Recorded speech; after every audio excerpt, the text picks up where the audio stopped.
All right, and we're back with the GSMC Wrestling Laureate podcast brought to you by the GSMC Sports Network. Please remember to Superman punch that like and subscribe button and follow the show constantly. We are live on Facebook, Twitter/X, Instagram, YouTube, etc., etc.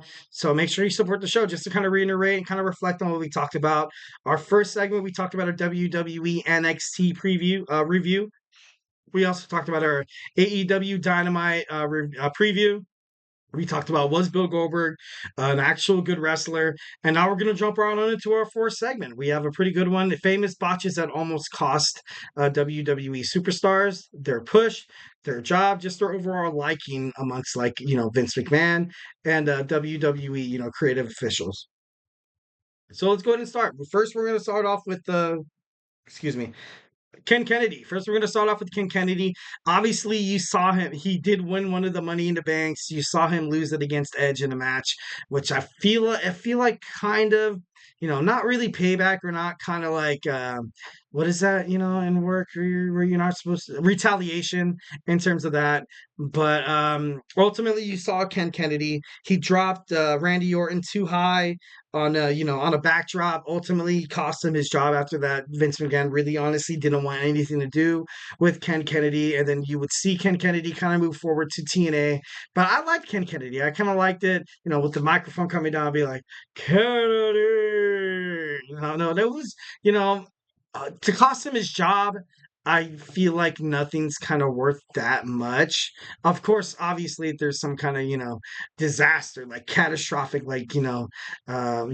deadly or whatever. But I feel like they should have kept Ken Kennedy around a little longer than they actually did. So definitely Ken Kennedy was the one who, although he kind of botched it, it just, it just wasn't that great, bro.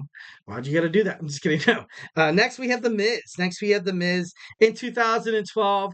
His tag team partner, who he is the WWE Tag Team Champion with right now, Ron the Truth Killings, with little Jimmy.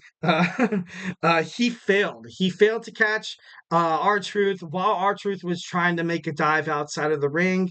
And obviously in 2012, I feel like at this point, you kind of saw Miz's kind of coming out, homecoming kind of party, so to speak. So you can't really hold a superstar like that accountable.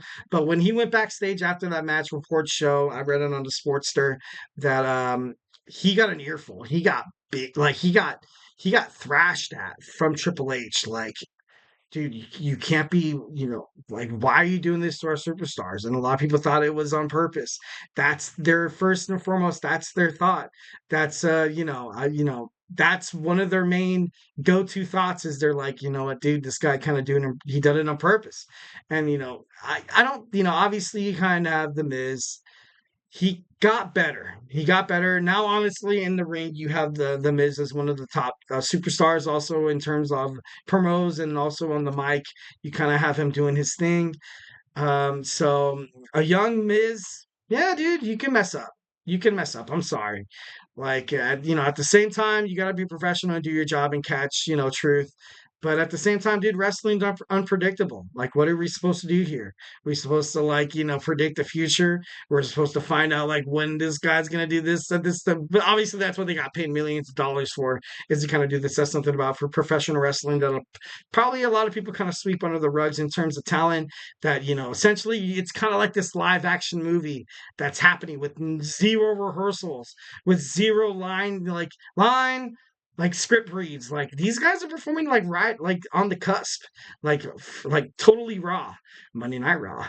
But it's kind of crazy. Obviously, I feel for the Miz in terms of that. Next, we have Mickie James. Mickie James failed to land 3 consecutive moves in her match against Gail Kim, which definitely kind of showed WWE that, okay, can we trust Mickie James now? Or should we let her go? And then obviously you kind of saw her going to TNA. There's been speculation. There was reports that said that she wasn't really admissed about it. She wasn't really that. She wasn't really that. What's the word? Lack of a better term, regrettable. Like, she didn't, like, she kind of blamed it on on Gail Kim. She at that time, I feel like she was kind of like, heading toward like kind of like a vet in terms of WWE. But then you kind of saw both the girls go to TNA, so there probably could have been like, some kind of BS in terms of that. So, she failed to land 3 consecutive moves, totally botched. Did it cost her career? Perhaps. Obviously, there was some junk and there's some speculation with John, but we're not going to get into that. This is, we're not going to, jump into that, because I feel like that wouldn't, or maybe it'll get me more viewers. Let's talk about John Cena. I'm just kidding. No, moving on. Definitely moving on. All right. So Roman Reigns, surprisingly, your tribal chief coming up in the world of wrestling was one of the person who botched the most moves. Definitely. Like he would still, still kind of learn how to do a promo. Obviously, we had that promo with John Cena and him, where John Cena was like, you kind of have to cut a promo, kid, once, and nowadays. So, I'll wait. I'll wait. I'm only here because you can't do your job. Like that promo was probably one of the best promos cut in WWE history. But once again, Randy Orton was the victim on this botched move, and Roman Reigns, when he went backstage, he did hear an earful. Obviously, didn't do too much because the WWE still kind of trusted him as the guy, and 1,010% they were correct. And next we have Diamond Dallas Page and The Undertaker. So when DDP came to stalk The Undertaker's wife, which was stupid as hell. Obviously exploiting WCW talent when WWE acquired it. So their feud with the Undertaker DDP, it was kind of crazy because Diamond Dallas Page, ever since he was in WCW, he's kind of had the reins. He was kind of teaching other guys how to kind of do things, and you kind of see him try to match up, kind of try to map out some matches with the Dead Man. But obviously, I don't know if it's thanks to confidence or ego or whatever. Like, oh, WWE bought you out, man. Who the hell are you to tell me, how to do my job? But Diamond Dallas Page was kind of that person in WCW. I felt like he felt like he was going to come to WWE and kind of have that same like teamwork kind of mentality. And I'm not trying to crap or throw shade at the Undertaker, but he was younger now. Definitely had that WWE over WCW hitch on his back, according to reports. So there's no surprise that he did not want to give Diamond Dallas Page the attention, the reins on the match. Although maybe it could have made it better. Perhaps it could have made it better. But ultimately, the Undertaker was like, "Look, I don't want to work with this guy anymore," which eventually led to Diamond Dallas Page being released by WWE. And lastly, I want to talk about this because this is probably one of the most iconic botches that I remember, especially in my tenure as a WWE fan.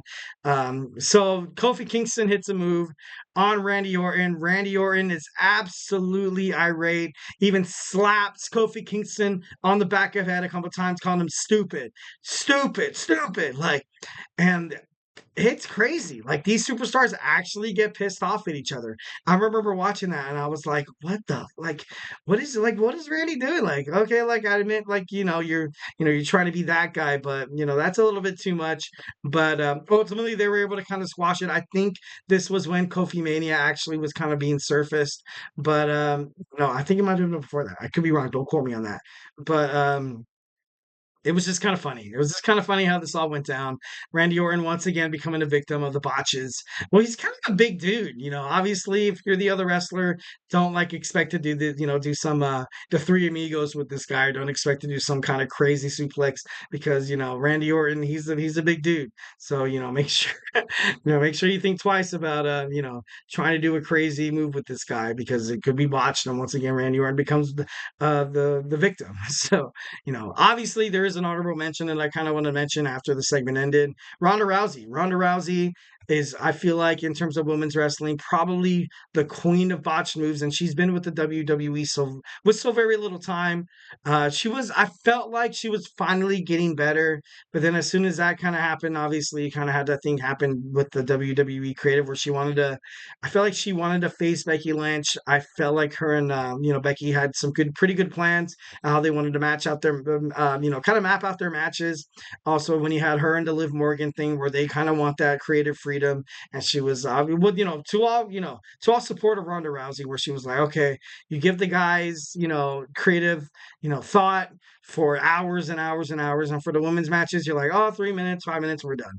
So, definitely respect her in terms of that. Definitely loved how she actually went out there and voiced her opinion. It's not easy. It's not easy transitioning from a UFC fighter to the WWE. So yeah, honestly, throw me flowers, but at the same time, a little bit of shade. So guys, do not go anywhere. Our fifth and final segment, we're going to talk about our Wednesday wrestling news. So hey, stay tuned, grab a bag of chips, enjoy your favorite beverage, and watch your favorite wrestling host, Eric Rodriguez.